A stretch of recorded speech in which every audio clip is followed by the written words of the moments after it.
Bonjour à tous, aujourd'hui je vais vous présenter une démo de Power Apps connecté à SAP. Power Apps, c'est un outil qui vous permet de développer des applications sur mobile ou pas, et de modéliser par exemple des processus métiers, ou de vous connecter à des systèmes divers et variés, dont SAP. L'idée, c'est de pouvoir interagir donc, avec les données SAP, donc de pouvoir lire les données, mais également d'écrire dans SAP et de mettre à jour les tables. Donc, dans mon exemple, j'ai mis en place un système S4HANA dans Microsoft Azure. Donc, j'ai déployé une machine M-Series, etc. Et j'ai installé SAP. Et j'ai mis en place euh, de, euh, quelques données de test pour, euh, pour la démo. Donc ici, vous reconnaissez un écran très classique du SAP Logon pour vous connecter à SAP.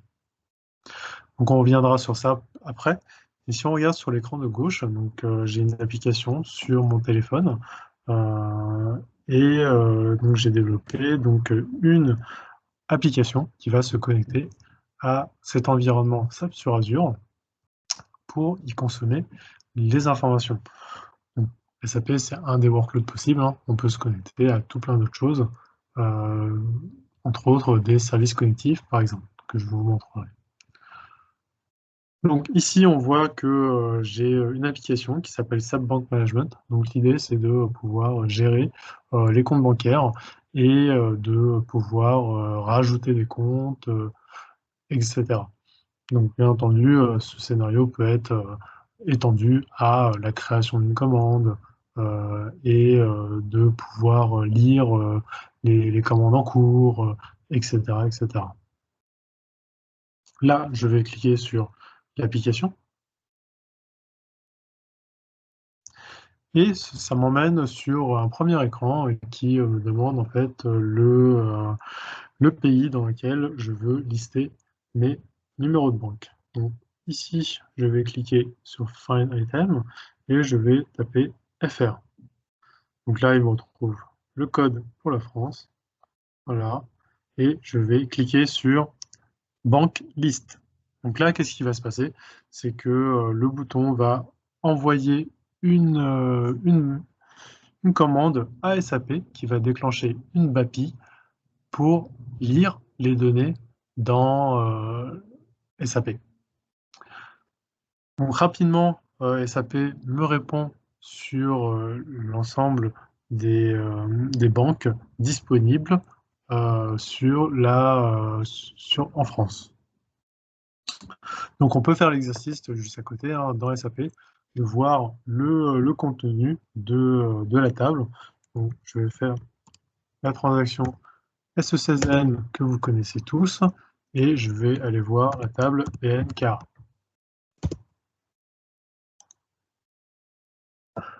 Donc ici, on reconnaît la connerie. Donc là, ce qu'on voit, c'est que on a quelques lignes autour pour la France. Et donc on voit Crédit Agricole, Crédit du Nord, Crédit Lyonnais, Société Générale et BNP. Donc ce sont, comme vous voyez, sur mon application, les informations qui apparaissent sur mon téléphone. Bien entendu, c'est un peu plus sexy puisque je ne liste pas une table, j'ai rajouté des logos, etc. pour que ça soit plus user-friendly.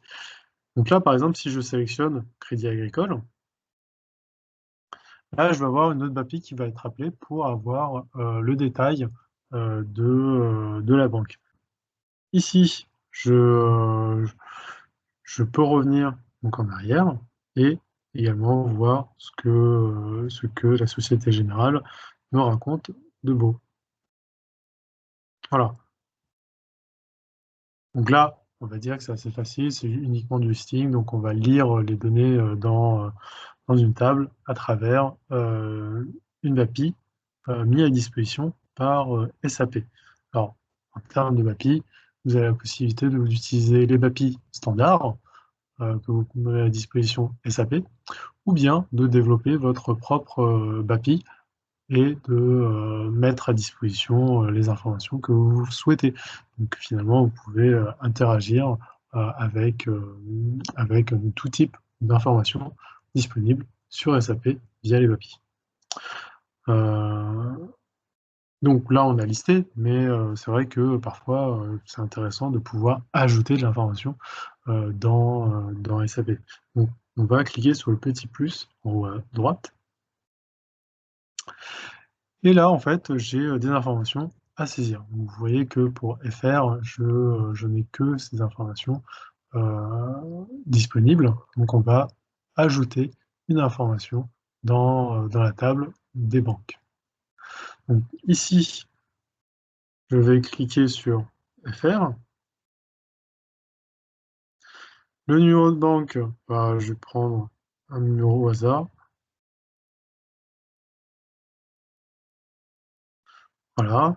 Donc, vous voyez que dans la table BNK, je n'ai pas cette valeur. Et en banque, je vais appeler ça démo Power Apps. Voilà. Voilà. Et ici, vous voyez que je peux prendre une photo. Bien entendu, pour le use case, l'idée c'était de vous montrer que vous avez la possibilité de rajouter des informations en provenance de votre téléphone directement. Donc là, je vais cliquer sur ajouter une photo à partir de mon appareil photo. Et donc, ici, je vais prendre une photo de ma souris. Voilà. Vous allez me dire, bon, à quoi ça sert de prendre une photo? Alors, on pourrait imaginer que le use case suivant, c'est-à-dire que, par exemple, un garagiste qui voilà, accueille des nouveaux membres et ils ne connaissent pas tous les codes techniques de tous les produits par cœur encore, et ben, cette personne pourrait prendre une photo de la pièce. Cette pièce serait reconnue via de l'intelligence artificielle et ensuite de identifier donc le code technique, etc. Et ensuite de pouvoir générer une commande directement dans SAP. Par exemple ici, vous verrez qu'en bas à droite, j'ai un petit bouton Identify Picture. Donc, ce bouton va appeler un service cognitif dans Azure et qui va lancer un algorithme pour reconnaître l'image.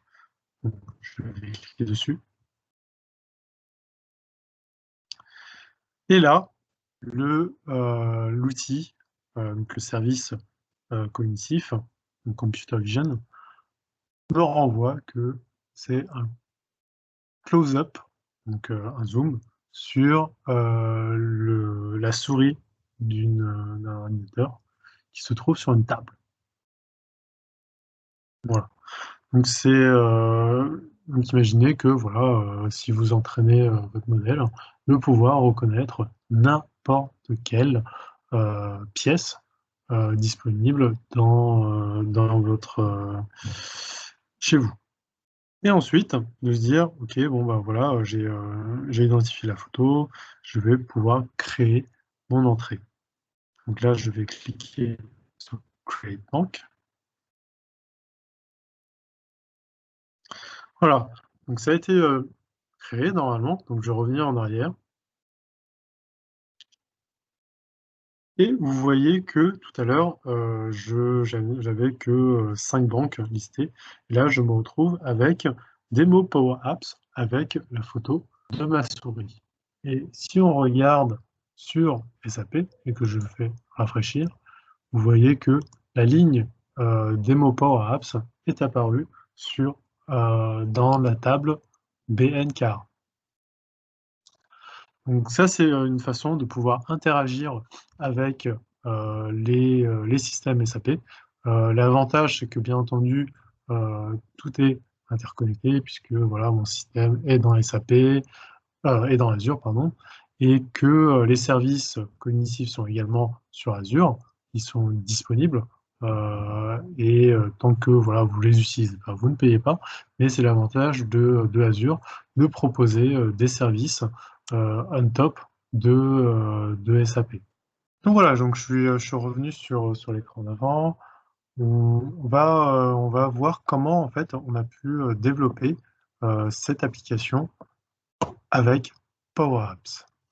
Donc là, je vais aller sur Power Apps et on va retrouver notre application qui se trouve sur ici. Donc là, ça charge. Voilà. Donc vous voyez, c'est exactement mon écran. Vous avez vu que j'ai la partie Browse Data. Donc là, si je clique sur Banklist, on va arriver sur effectivement cette page avec la liste des banques. Donc pour l'instant, sur l'application, elle est vierge puisque je n'ai pas chargé les données. Mais voici l'écran, par exemple, de la création. Donc vous reconnaissez cet écran. Voilà. Donc vous verrez que à travers les boutons ici, on a des commandes qui vont envoyer des actions côté SAP, puisque en fait je vais ni plus ni moins déclencher la BAPI à travers Power Automation, anciennement Flow. Voilà. Donc ici par exemple, bah, je vais faire appel à un flow qui va me créer le numéro de banque dans SAP. Donc si je reviens un petit peu en arrière, vous voyez que ici j'ai créé en fait 4 flows pour cette application.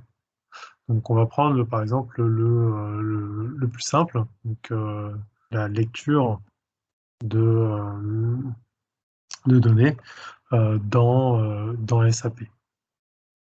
Donc là je vais cliquer ici. On va arriver dans Power Automation et je vais faire Edit. Donc qu'est-ce que je vois? Je vois que il y a ce qu'on appelle un trigger. Donc en gros, c'est Power Apps qui va déclencher le flow et de pouvoir enchaîner les différentes actions. Ici, j'ai une petite boîte qui va récupérer l'information country. Donc vous vous rappelez ici sur mon écran de téléphone, c'est l'information que je saisis donc au tout début avant d'appuyer sur Banklist. Donc là, je récupère cette information que je stocke dans une variable. Et ensuite, j'ai un processus, donc, en me basant sur le connecteur standard qui vous est mis à disposition pour vous connecter à SAP. Donc là, je me connecte, comme je vous disais, à un S4HANA qui se trouve dans Azure, client 100, system number 00. Et là, en fait, je vais appeler ma BAPI. Alors là, je me base sur une BAPI standard de SAP, mais rien ne vous empêche de créer votre propre BAPI pour consommer de la donnée ou voilà, de lancer des interactions avec SAP ici. Stateful, c'est si vous devez écrire des données dans SAP. Bon là, je ne sais pas yes, mais j'aurais pu mettre no. Puisque, comme vous voyez, hein, c'est get list, donc je ne récupère que des informations, je ne vais pas écrire dans SAP. Ce stateful section, c'est équivalent au commit dans un programme ABAP. Voilà. Donc ici, vous avez un certain nombre d'informations à remplir, donc c'est des informations qui viennent directement de la BAPI. Là, ici, la BAPI demande une information concernant la country, que vous devez saisir en entrée de la BAPI. Voilà. Ensuite, ces informations sont stockées dans une table HTML. Cette étape peut être évitée sans aucun problème. Cette table me permet de stocker dans une table HTML pour que je fasse quelques contrôles. Sinon, le plus important, c'est cette boîte qui vous permet d'envoyer le contenu du résultat dans un body. Et ce body va être récupéré par la suite par, Power Apps et stocké dans la variable qui s'appelle var. Alors, pas création, mais si je reviens ici, sur le bank list, ça va être stocké dans var bank list result. D'accord? Voilà. Et là, vous appelez le flow et ensuite vous lui injectez la variable que vous avez créée à partir du flow. Donc, si par exemple le flow, vous demandez 4 variables en entrée, eh bien, ici, il faudra saisir 4 valeurs en entrée pour que le flow se lance. Voilà. Donc, côté SAP, il y a effectivement la création de la BAPI à faire et de pouvoir consommer les informations ou interagir avec SAP. Donc, comme vous avez vu, hein, je n'ai pas non plus beaucoup de code, c'est pour ça qu'on appelle Power Apps du low code, puisque j'ai quasiment pas mis de code, c'est beaucoup de drag and drop et d'utilisation de code très très simple pour affecter des variables, etc. Donc voilà, ce qui clôt cette démo Power Apps sur SAP. Je trouve très puissant, ça vient compléter parfois un manque d'ergonomie de SAP, même si on le retrouve via Fiori, hein, mais l'avantage de Power Apps, c'est de pouvoir interagir avec des données SAP et non SAP, avec tout plein de connecteurs standards, etc. Mais vraiment de pouvoir interagir donc, entre des données, je pense à Salesforce, puis interagir avec SAP, et puis de renvoyer les informations dans Salesforce. Voilà, ça peut devenir une plateforme un peu, qui va faciliter l'intégration des process métiers qui pourraient intégrer plusieurs sources de données, SAP et autres. Voilà, merci beaucoup d'avoir suivi cette démo Power Apps connectée à SAP.